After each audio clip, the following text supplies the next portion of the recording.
10वें दम में आपका बहुत बहुत स्वागत है। मैं हूं आपके साथ निधि वासंदानी। बताएंगे आपको 10वें दम में कि जो यूक्रेन और रशिया का महा टेंशन है, इस बीच यूरोप के लिए अगले 10 दिन बहुत अहम है और अमेरिका ने यूक्रेन से जंग से पहले बातचीत की है। एक बातचीत क्या हुई ये आपको बताएंगे। साथ ही पुलवामा की बरसी पर कैसे सबूत गैंग सक्रिय हो गया है और फिर प्रधानमंत्री मोदी ने कैसे जवाब दिया है सबूत गैंग का, ये भी आपको बताएंगे।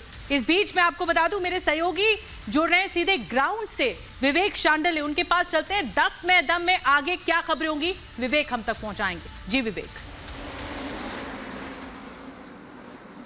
बिल्कुल निधि, आगे हम बात करेंगे चुनाव से जुड़ी हुई खबरों की। पंजाब में आज प्रधानमंत्री नरेंद्र मोदी की रैली थी। उन्होंने आखिर क्यों ऐसा कहा कि यहां के सीएम ने हाथ खड़े कर दिए और नवा पंजाब को लेकर क्या कुछ कहा प्रधानमंत्री ने, ये भी बताएंगे। इसके अलावा दूसरे चरण की वोटिंग हुई, कितनी फीसदी मतदान हुआ, कौन से दिग्गजों की किस्मत ईवीएम में कैद हुई, ये सब कुछ हम आज के शो में रखने वाले, यानी उत्तर प्रदेश के दूसरे चरण का चुनावी हाल क्या कुछ रहा है ये हम आपके सामने रखने वाले हैं। लेकिन वापस चलते स्टूडियो आज के बड़ी खबर के लिए निधि के पास, जो कि बड़ी खबर बता रही है। निधि। बिल्कुल विवेक, बड़ी खबर यह है कि यूक्रेन और रशिया के बीच में जो टेंशन है वो बढ़ता जा रहा है। तीसरे विश्व युद्ध की आहट सामने आ चुकी है और इस बीच अमेरिका ने यूक्रेन से बात की है। विवेक। बिल्कुल, और यूक्रेन के ऊपर लगातार प्रेशर बन रहा है तो रशिया के ऊपर भी प्रेशर बन रहा है। रशिया के ऊपर दबाव इस बात को लेकर बनाया जा रहा है कि किसी भी स्थिति में जंग नहीं होनी चाहिए। अगर जंग होती है तो विश्व युद्ध का खतरा छिड़ सकता है, क्योंकि इधर एशिया की तरफ बात करें तो यहां चीन ताइवान पर कब्जे की कोशिश कर रहा है। हालांकि भारत का इसमें रुख क्या है ये भी देखने वाली बात है, क्योंकि भारत लगातार तमाम चैनलों से इस युद्ध को रोकने की कोशिश कर रहा है। लेकिन देखना ये होगा कि यूक्रेन के समर्थन में अगर अमेरिका है तो रूस के साथ चाइना है, और अगर जंग छिड़ती है तो ये एक बड़ा विनाशकारी जंग हो सकती है। देखिए एक रिपोर्ट।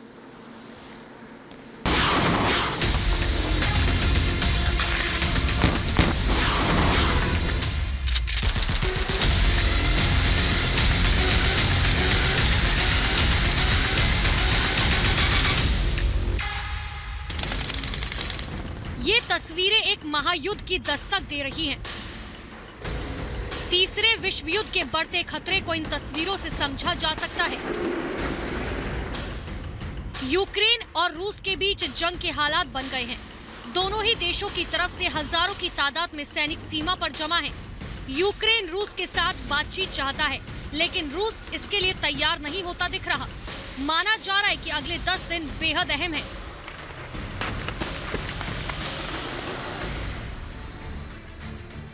रूसी सेना के भीषण हमले के खतरे के बीच अमेरिका के राष्ट्रपति जो बाइडेन ने यूक्रेन के राष्ट्रपति वोलोदिमीर जेलेंस्की से बातचीत की है। बाइडेन ने जेलेंस्की को मदद का भरोसा दिया। दोनों ही राष्ट्रपतियों ने इस बात पर जोर दिया कि वो रूस के साथ तनाव को घटाने के लिए राजनयिक प्रयास करते रहेंगे।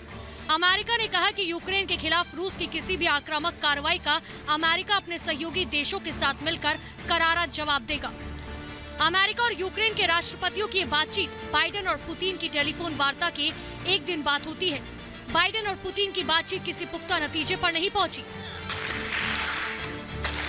पिछले 2 महीने में रूस ने यूक्रेन से लगने वाली सीमाओं पर अपने सैनिकों का जमावड़ा लगा दिया। बताया जा रहा है कि इस समय रूस के करीब 1,30,000 सैनिक यूक्रेन को घेरे खड़े हैं। रूस के किसी भी हमले का दबाव देने के लिए यूक्रेन भी तैयारी कर रहा है। यूक्रेन की सेना भी पिछले कुछ दिनों से अभ्यास में जुटी है। रूसी हमले के बढ़ते डर के बीच जर्मन चांसलर ओल्फा स्कॉल्स भी यूक्रेन पहुंचे हैं। स्कॉल्स के यहां से मॉस्को जाने की योजना है, जहां वो राष्ट्रपति व्लादिमीर पुतिन को इस हमले में पीछे हटने के लिए समझाने का प्रयास करेंगे।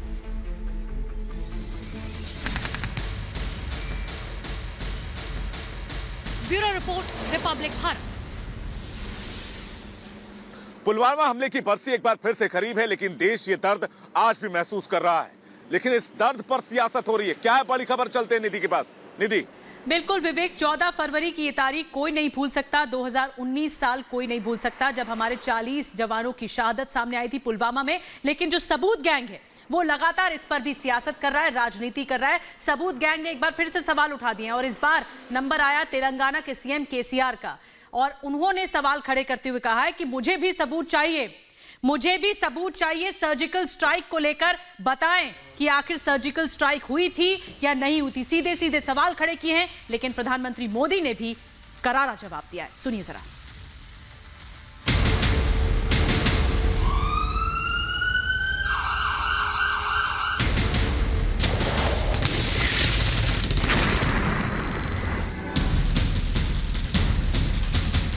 आज ही के दिन 3 साल पहले पुलवामा में सीआरपीएफ के काफिले पर आतंकियों ने घात लगाकर हमला किया और 40 से ज्यादा जवान शहीद हो गए।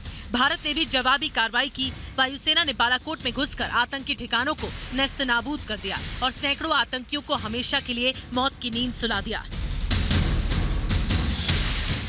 26 फरवरी 2019, ये तस्वीरें देश कभी नहीं भूल सकता। 3 साल पहले हुए पुलवामा हमले के 12वें दिन भारत के अदम्य साहस से भरी सेना ने बालाकोट एयर स्ट्राइक पर पाकिस्तान से करारा बदला लिया था। क्या ये तस्वीरें हमारे देश में विपक्ष के नेता भूल गए? इससे पहले उरी हमले के बाद हुई 2016 की सर्जिकल स्ट्राइक पर भी देश की सेना ने पाकिस्तान के आतंकी कैंपों को ध्वस्त किया था और अपने शौर्य का लोहा मनवाया था। क्या ये तस्वीरें भी विपक्ष भूल गया? ये सवाल इसलिए क्योंकि जब पुलवामा हमले की 3री बरसी पर जब देश नम आंखों से शहीदों को श्रद्धांजलि दे रहा है, तब एक बार फिर सबूत गैंग फिर से जाग गया है। कांग्रेस सांसद राहुल गांधी ने ट्वीट कर केंद्र सरकार से सर्जिकल स्ट्राइक पर फिर से जवाब मांगे हैं।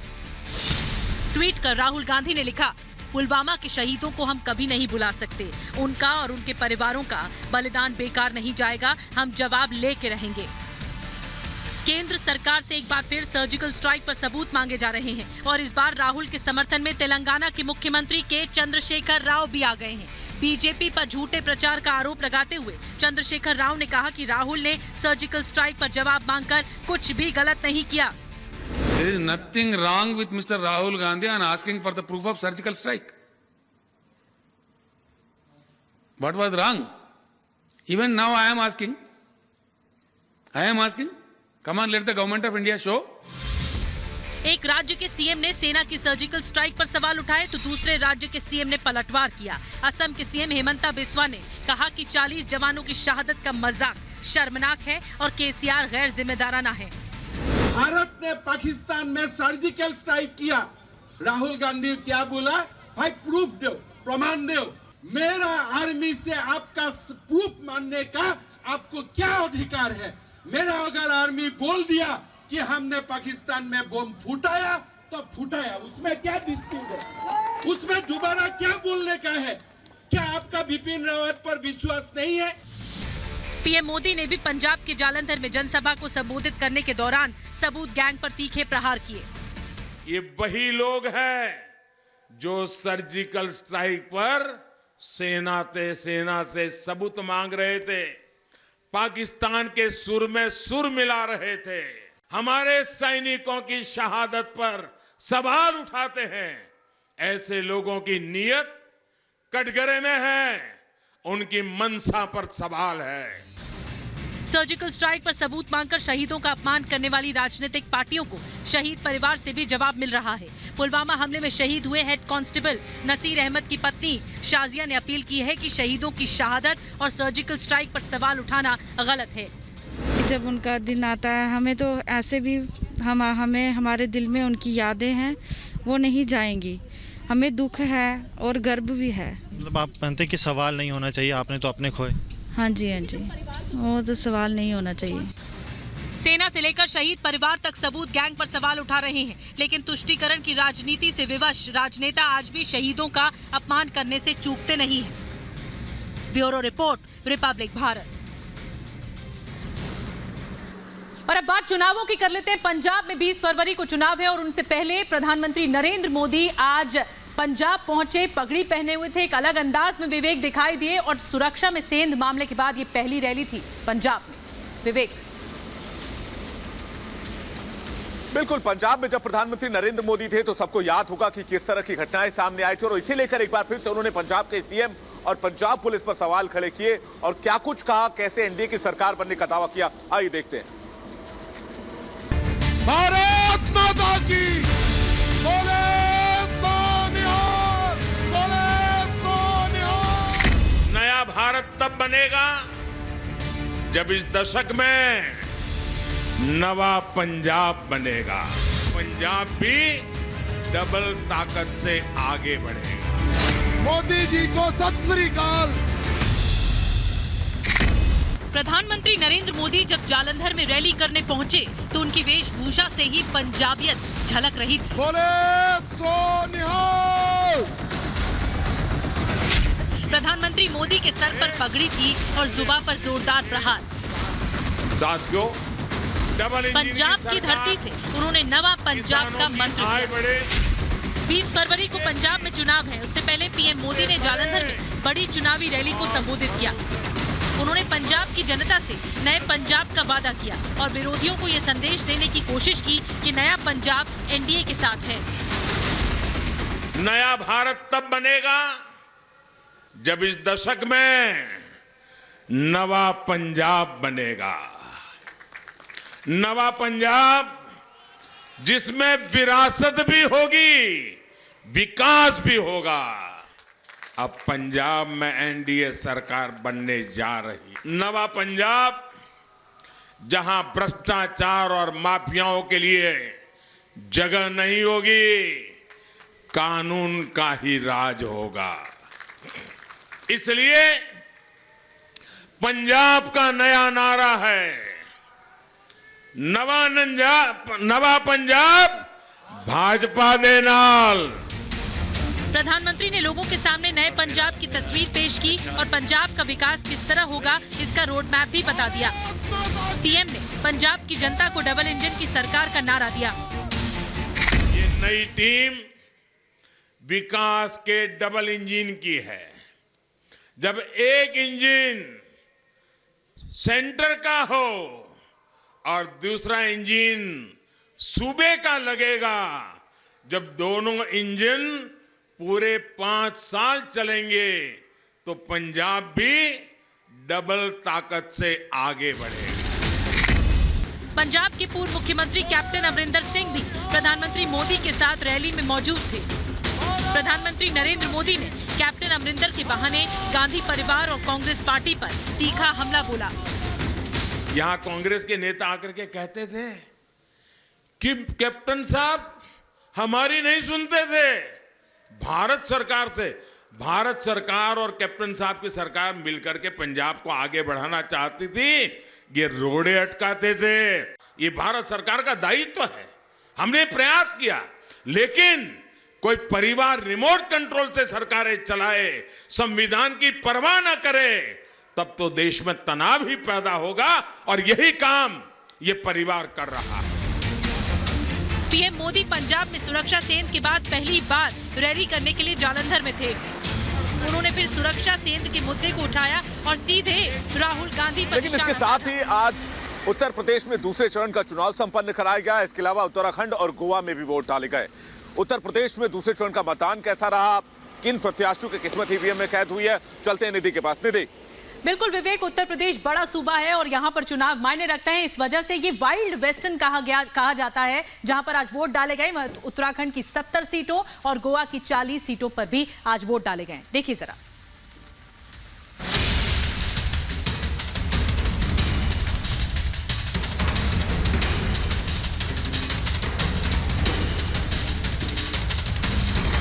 पांच राज्यों में विधानसभा चुनाव का दूसरा चरण आज खत्म हो गया।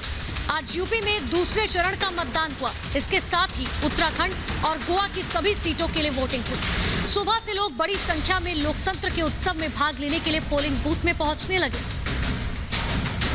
रिपब्लिक भारत की टीम दूसरे चरण के रण को कवर करने के लिए हर सीट पर मौजूद थी। चाहे फर्स्ट टाइम वोटर हो या ओल्ड वोटर्स, सभी में वोटिंग को लेकर जबरदस्त उत्साह दिखाई दिया। दूसरे चरण में मुकाबला मुस्लिम और दलित बाहुल्य सीटों पर था। बीजेपी का दावा है कि योगी सरकार ने सबका साथ सबका विकास किया है, इसीलिए नतीजे उनके पक्ष में ही आएंगे। देश के प्रधानमंत्री ने जो योजनाएं भेजी हैं आदरणीय मोदी जी ने, वो सबको मिली हैं, बिना भेदभाव के मिली हैं। सबका साथ, सबका विकास, सबका विश्वास और सबका प्रयास। हम उस नीति पर सरकार को आगे बढ़ा रहे हैं। देश आगे बढ़ रहा है। आज उत्तर प्रदेश सुरक्षित हाथों में। दूसरे चरण में रामपुर की हाई प्रोफाइल सीट पर भी मतदान हुआ। रामपुर से आजम खान चुनावी मैदान में है, जबकि स्वार सीट से उनके बेटे अब्दुल्ला आजम चुनाव लड़ रहे हैं। अब्दुल्ला आजम ने एक बार फिर से समाजवादी गठबंधन की जीत का दावा किया। मैं यहाँ के लिए नहीं, हर जगह के लिए बहुत श्योर हूँ कि बहुत अच्छे नतीजे आए। मैंने कहा ना आपसे, मैं कोई बात ऐसी नहीं कहूँगा। 10 मार्च को जब नतीजे आएंगे तो आपको देखिए, पूरे फेज में जहाँ भी वोट पड़ रहा है बहुत अच्छा रिस्पॉन्स आ रहा है और समाजवादी पार्टी बहुत अच्छे वोटों से जीत रही है। शाहजहांपुर में योगी सरकार के वित्त मंत्री सुरेश खन्ना चुनावी मैदान में हैं। उन्होंने वोट डालने के बाद बीजेपी की बड़ी जीत का दावा किया। जनता का साथ भी है और जनता विकास चाहती है, जो कि इन 5 सालों में सर्वाधिक उपलब्धि जनता को मिली है। जनता महसूस करती है कि शाहजहांपुर के विधायक के रूप में मेरा क्लेम सबसे बेहतर। यूपी में दूसरे चरण में 61.80% वोटिंग हुई, जबकि उत्तराखंड की 70 सीटों पर 59% वोटिंग हुई। वहीं गोवा में 40 सीटों पर 78% वोटिंग हुई। Bureau report, Republic Bharat.